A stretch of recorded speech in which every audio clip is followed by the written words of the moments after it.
So ngayon, ang function niya or ang trabaho or paano ba niyang protektahan yung compressor, ganito yan guys.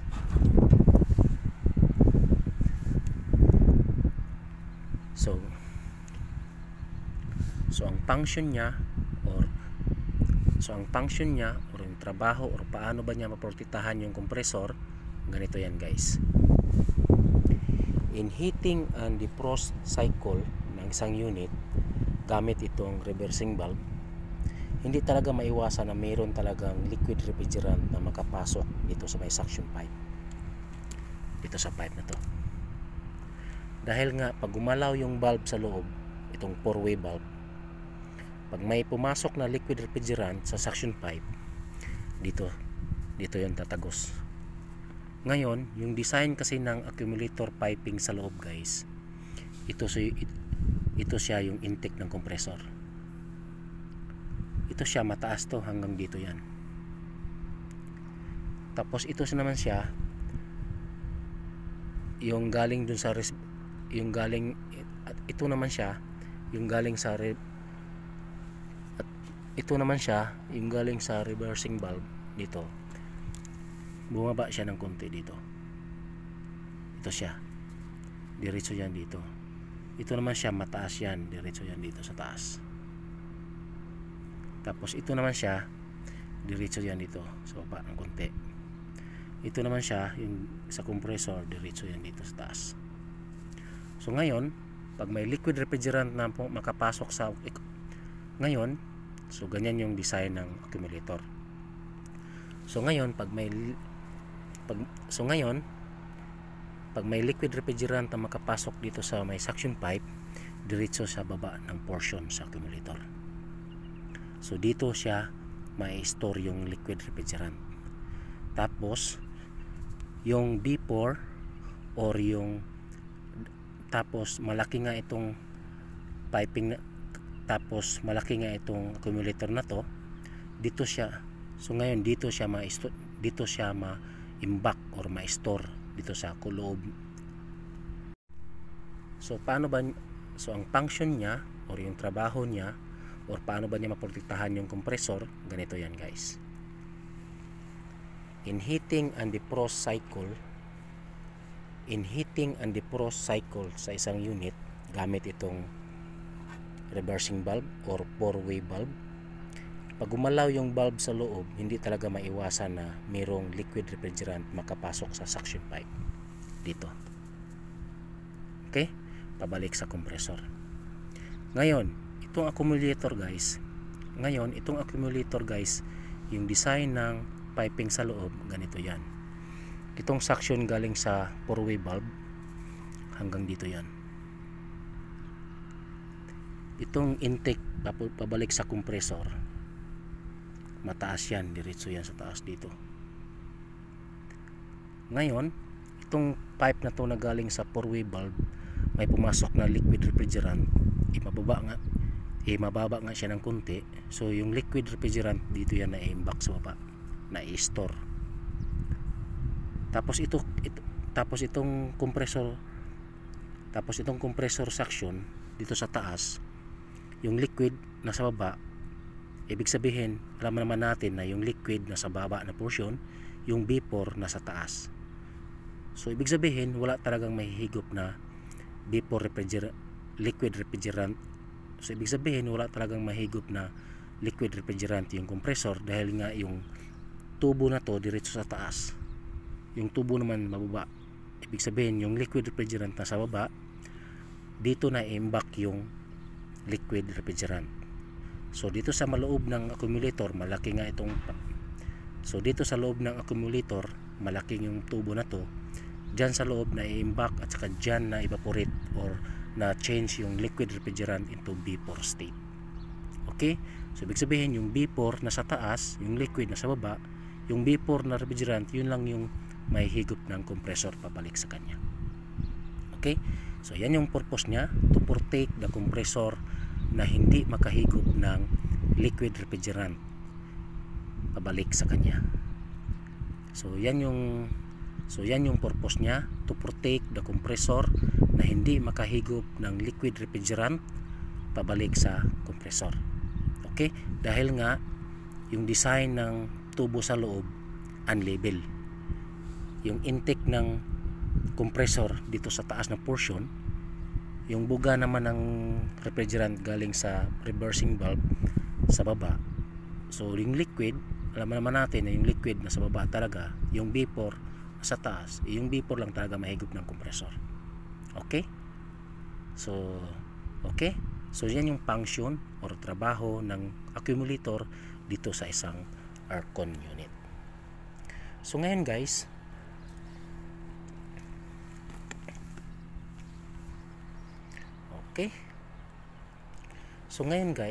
paano ba? So yan yung isang dahilan. Okay? So yan yung isang dahilan guys kung bakit magkaroon ng liquid refrigerant sa may accumulator. Yung pangalawa guys, pag mayroong mga failed service tulad ng magkaroon ng problema yung unit na to, pag overcharge yung system or yung unit, magkaroon din ng excessive liquid refrigerant sa system. Okay? Lalo na pag mag-overcharge, lalo na pag may so for example, magkaroon ng failed service, ibig sabihin yung magkaroon ng problema yung unit na to, tapos ginawa ng technician, for example, nag-overcharge yung unit, so magkaroon din ng excessive liquid refrigerant yung system. Okay? Pag mag-overcharge o magkaroon ng liquid or magkaroon ng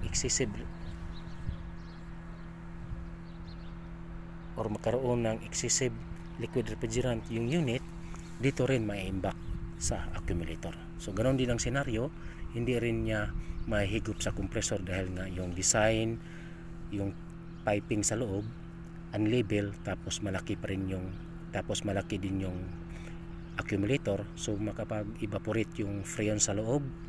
So ibig sabihin vapor state na talaga yung refrigerant na mahigop ng compressor pabalik sa kanya. Okay? So yan yung dalawang reason kung bakit mayroong liquid refrigerant na makapasok dito sa accumulator. Failed service or yung magkaroon ng problema tapos overcharge yung system, tapos pag heating and defrost cycle ng unit. Ito siya. Okay? So yan yung function or trabaho or paano maprotektahan ng compressor yung paano maprotektahan ng accumulator yung compressor. Okay? So ngayon guys, idagdag ko lang ng konti dahil nga meron akong video nakaraan kung paano magkarga ng liquid refrigerant sa isang system sa suction pipe habang gumagana yung unit. Dahil maraming So ngayon guys, idagdag ko lang dahil nga maraming nagko-comment dun sa nakaraan kong video dahil dun sa paano magkarga ng liquid refrigerant habang gumagana yung unit sa may suction pipe dito. So maraming nag-comment na dahil nga blended, pwede ng liquid. Oo nga, alam naman natin yan eh. Pag blended, oo nga, blended. Ibig sabihin mix na refrigerant. Ang dapat na ikarga natin liquid, pero hindi dapat dito sa suction pipe. Pero hindi dapat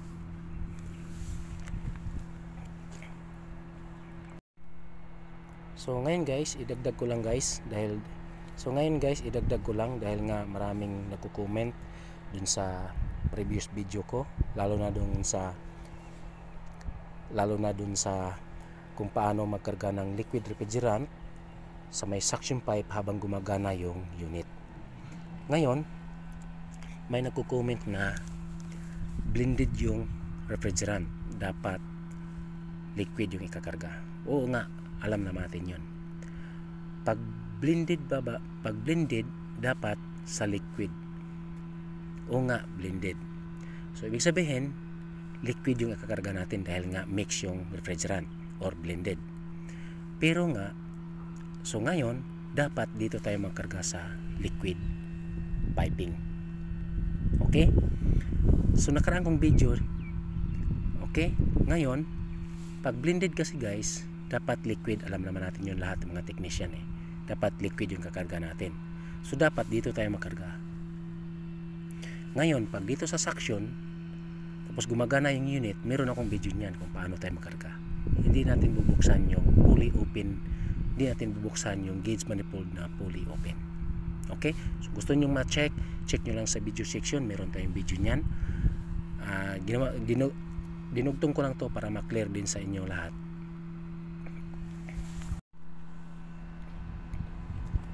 So ngayon guys, idagdag ko lang dahil nga maraming nagko-comment dun sa nakaraang kong video kung paano ba magkarga ng liquid refrigerant habang gumagana yung unit sa may suction pipe. Okay? So kung meron kayong okay? So ganito yan kasi guys. Ngayon yung nagko-comment blended or mix yung refrigerant, dapat liquid. Oo nga, alam naman natin lahat yan mga technician liquid refrigerant yung ikakarga natin dahil nga blended. So dapat dito tayo na piping, sa liquid piping. Pag dito tayo sa suction pipe habang gumagana yung compressor, dapat may technique dyan. Meron akong video niyan kung paano. Okay, dinagdag ko lang to para klaro. Blended or mixed refrigerant tulad ng mga 410A, dapat liquid refrigerant yung kakarga natin. Tama, pero dapat dito tayo sa liquid piping. Pag dito tayo habang gumagana yung compressor sa may suction pipe, may technique tayo dyan.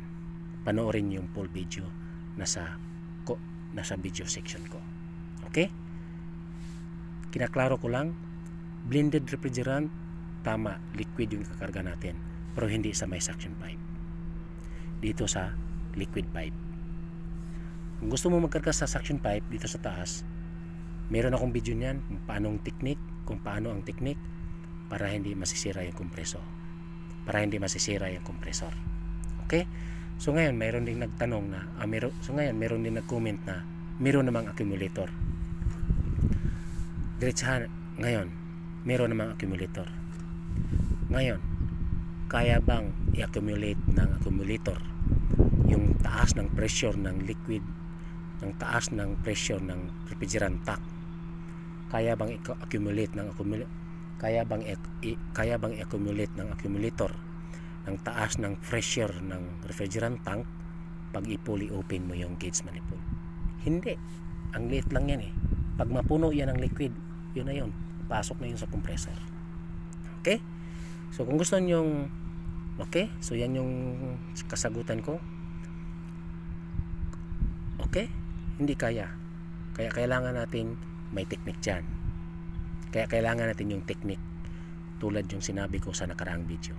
Kung gusto nyo malaman yung technique, panoorin yung nasa video, panoorin yung nakaraang video ko nasa video section. Okay, ulitin ko. Okay, so ganun yan. So okay, so dinagdag ko lang guys para mas klaro. At saka yun, yan yung purpose or yan yung function or trabaho ng. Okay, so dinagdag ko lang guys para klaro at saka medyo, so yan.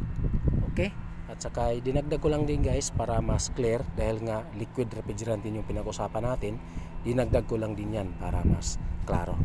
Okay, so yan yung function or trabaho or paano ba maprotektahan ng accumulator yung compressor na hindi makahigop ng liquid refrigerant habang gumagana yung compressor.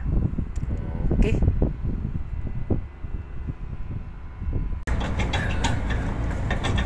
nawasak na yung pinaka-bearing, bakbaka na naman to.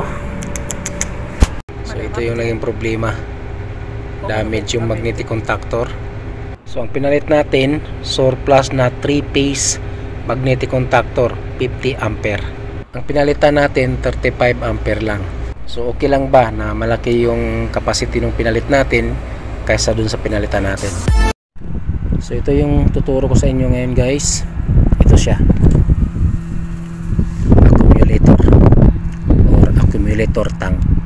So ano bang function niya or yung trabaho niya dito sa isang aircon unit, or paano ba niya maprotektahan yung compressor? So ang function niya guys, or yung trabaho niya, to protect the compressor by not allowing any liquid refrigerant to enter the vapor compressor. Okay?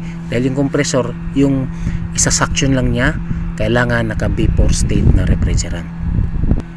So ngayon, in heating and defrost cycle ng isang unit gamit itong reversing valve, hindi talaga maiwasan na mayroon talagang liquid refrigerant na makapasok dito sa may suction pipe, dito sa pipe na to.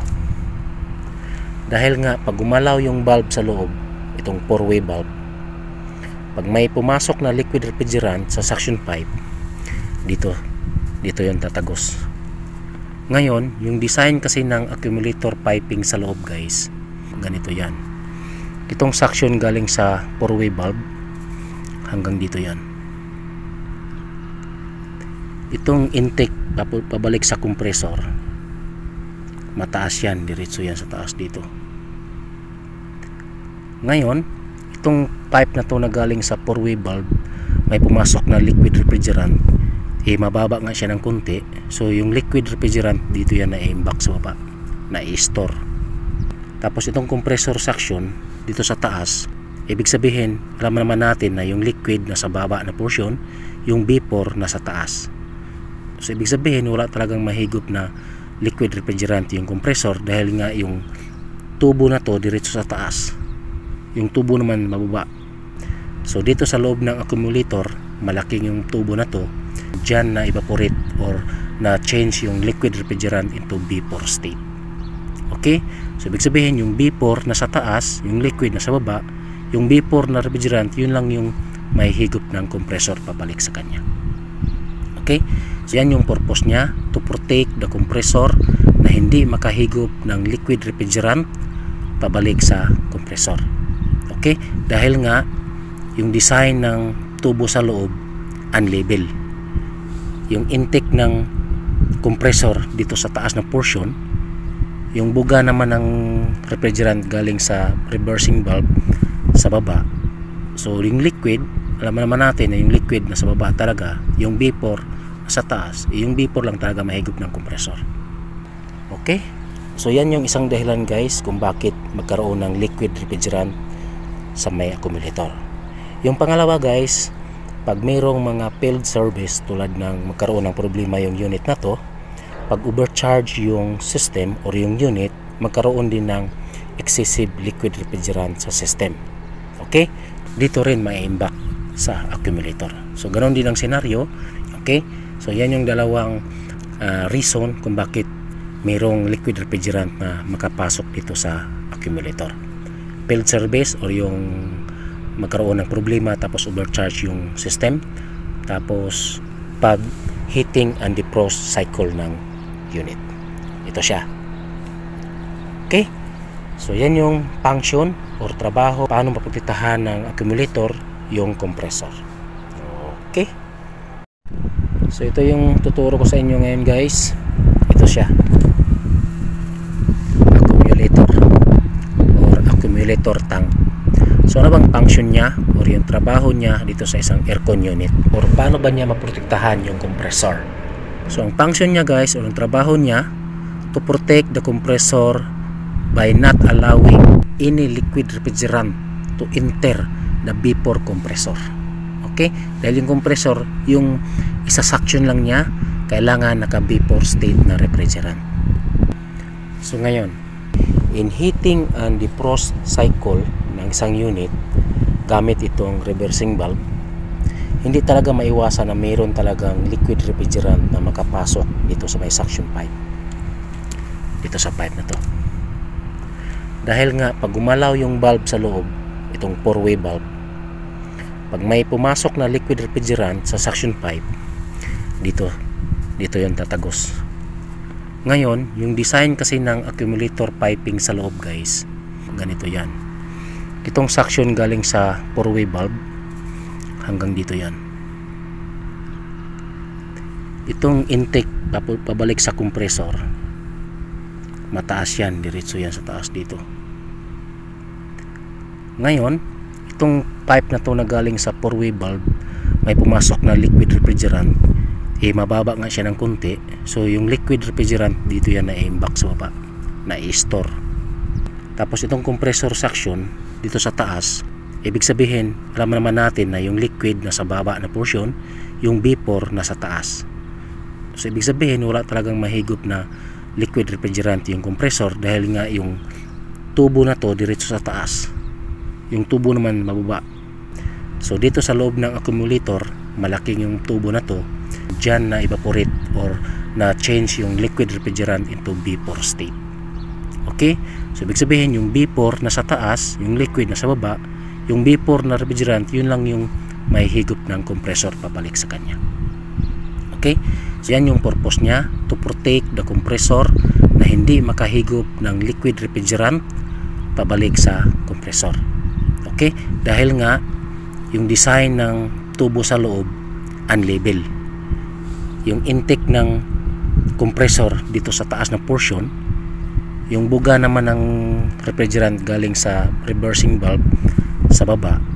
So yung liquid, alam naman natin na yung liquid na sa baba talaga, yung vapor sa taas, yung vapor lang talaga mahigop ng compressor.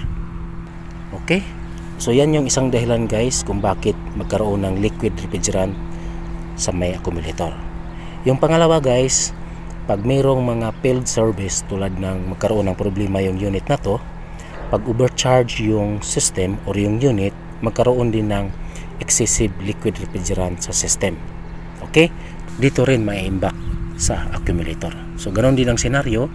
Okay, so yan yung dalawang reason kung bakit mayroong liquid refrigerant na makapasok dito sa accumulator. Failed service or yung magkaroon ng problema tapos overcharge yung system, tapos pag heating and defrost cycle ng unit.